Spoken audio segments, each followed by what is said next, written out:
Hello viewers, আজকে একটা vegetable তৈরি করব। এটা মিষ্টি আলু, গাজর আর বিটরুট দিয়ে তৈরি। আমি এটার নাম দিয়েছি honey with sweet potato, beetroot and carrot. যদিও নামটা আমার নিজের দেওয়া। প্রথমে আমরা ভেজিটেবলগুলোকে পছন্দ মতো সাইজ করে কুটে নেব। দেখুন কি সুন্দর একটা বিটরুটের কালার। আমি এভাবে করে কিউব স্টাইলে কেটে নিয়েছি, আর সাথে নিয়েছি পেঁয়াজ। পেঁয়াজটাও আমি সেম স্টাইলে কিউব করে কেটে নিয়েছি। এবার আমরা একটা প্যানে পরিমাণ মতো তেল দেব।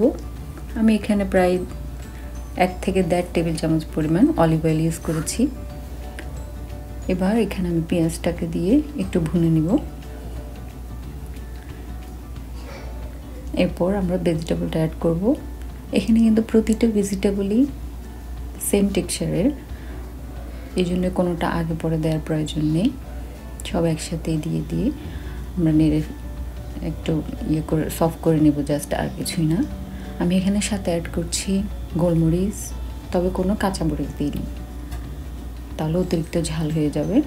এরপর ব্যবহার করছি এখানে রোস্টেড জিরা গুঁড়া আর ধনে গুঁড়ো, দুটো মিলে প্রায় 1.5 চামচ। এখানে কিন্তু আর কোনো মশলা অ্যাড করব না। এখন এটার সাথে একটু পরিমাণ মতো লবণ, 1/2 চা চামচ পরিমাণ, এটা দিয়ে একটু ভালো করে নেড়ে চেড়ে নিব প্রায় 7 থেকে 8 মিনিট।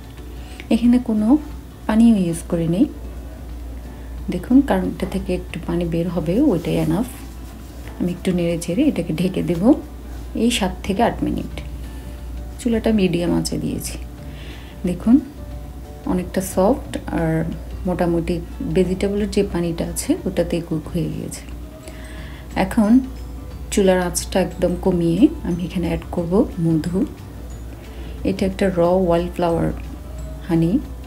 আমি এখান থেকে 1 চামচ পরিমাণ ব্যবহার করব।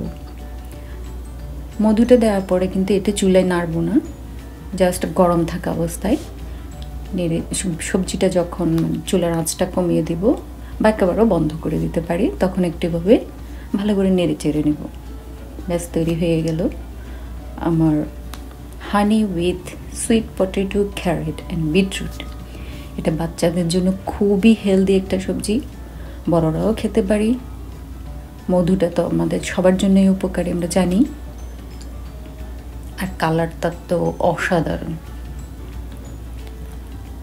এটা আপনারা পোলাও, পরোটা, যে কোনো কিছুর সাথে খেতে পারেন। ইভেন এমনিও বাচ্চাদেরকে স্ন্যাক্স হিসেবে বিকেলবেলা দেওয়া যায়, কারণ এমনি তো কেউ সবজি খেতে চায় না। এভাবে দিলে অন্যরকম একটা টেস্ট হয় মধুটা দেওয়ার কারণে। বাসায় ট্রাই করবেন এবং ফিডব্যাক দিবেন।